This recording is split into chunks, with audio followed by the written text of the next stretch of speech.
Hello and welcome to another episode of Comic Book Reviews. If you love comics as much as I do, you're going to subscribe to my channel. I review comics for Comic Crusaders. I also have my own franchises, Adolescent Radioactive Samurai Platypi and Carl Vincent Vampire Hunter. They're available on Comics Central, Indie Planet, and Comixology. Check them out. Stay tuned to this broadcast for more information. Also, like the Facebook pages for each franchise for more information. Check out my Patreon site for some neat original artwork and shows that you won't find on YouTube.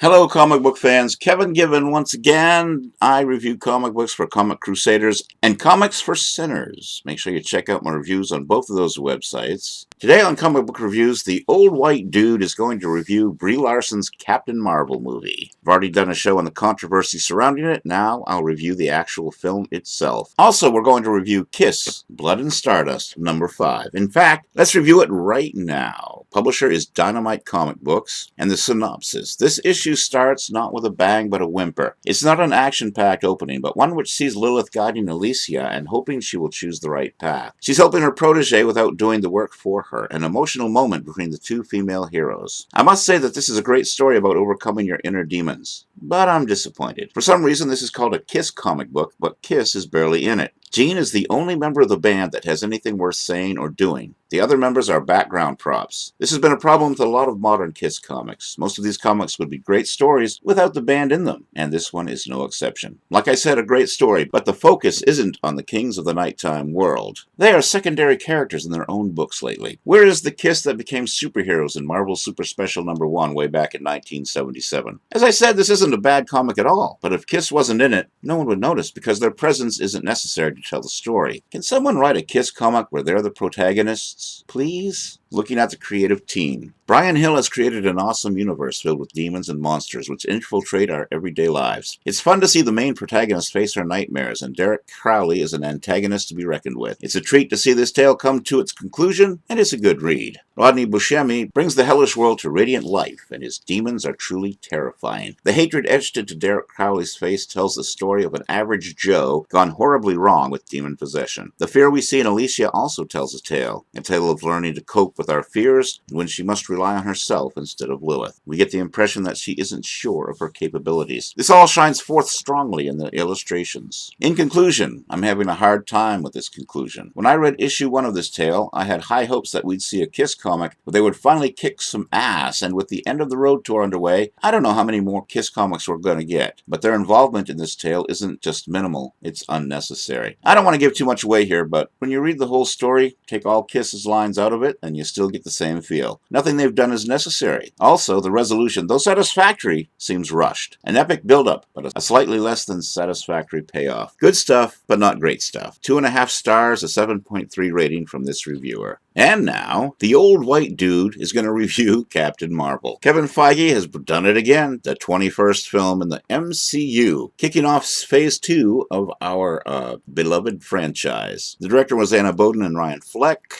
and it stars Brie Larson, Samuel L. Jackson, and a bunch of other people. This is one of the most controversial films ever released. YouTube creators are bending over backwards to condemn this movie, while SJWs, that's Social Justice Warriors, for those who've been under a rock for the last 30 years, are saying that anyone who doesn't like this film are sexists. Brie Larson's comments at a recent awards show only added fuel to the fire, and I wrote my own column concerning this, plus did my own YouTube show on the history of female leads in movies based on comics. But now, the movie itself is finally here. Can this old white dude be subjective in reviewing a movie that stars Brie Larson? I'm gonna try. It's 1995, and the Kree and Skrull are in the middle of an intergalactic war.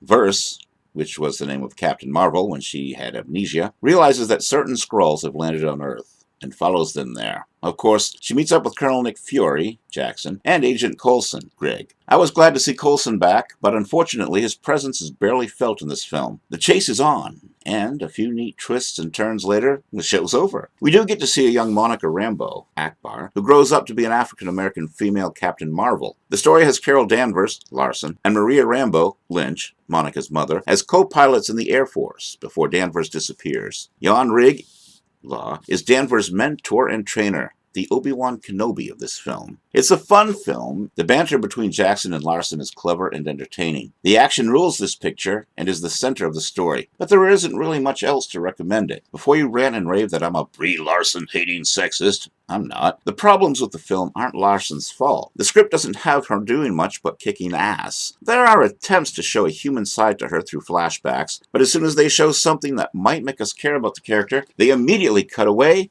back to the present, or into some action scene. Part of the problem is that she's an amnesiac, and that alone makes it difficult to relate to her. Yes, they try to give us that moment when she remembers who she is, but it doesn't really do enough to flesh out the character. But Larson does do a good job with what she's been given. I just wish she'd been given more. It's a by-the-numbers action sci-fi superhero movie, and it's all been done better before this. There are a couple of characters who aren't what they appear to be to keep the mystery going, and yes, the cat steals the show. MCU completists, such as I, will be pleased, but little more. I have no desire to see it again, unlike most MCU movies, which I see several times at the box office. I don't know what non-comic book fans are going to make of this, but it is worth a look, if only once. 2.5 stars, 6.8 rating from this movie reviewer. And that's all the time we have for this show. I hope you enjoyed the reviews and come on back for more. This is Kevin Given saying so long and keep reading those comics. If you love comics as much as I do, you're going to subscribe to my channel. I review comics for Comic Crusaders. I also have my own franchises, Adolescent Radioactive Samurai Platypi and Carl Vincent Vampire Hunter. They're available on Comics Central, Indie Planet, and Comixology. Check them out. Stay tuned to this broadcast for more information. Also, like the Facebook pages for each franchise for more information. Check out my Patreon site for some neat original artwork and shows that you won't find on YouTube. And that was our look at comic book reviews for this week.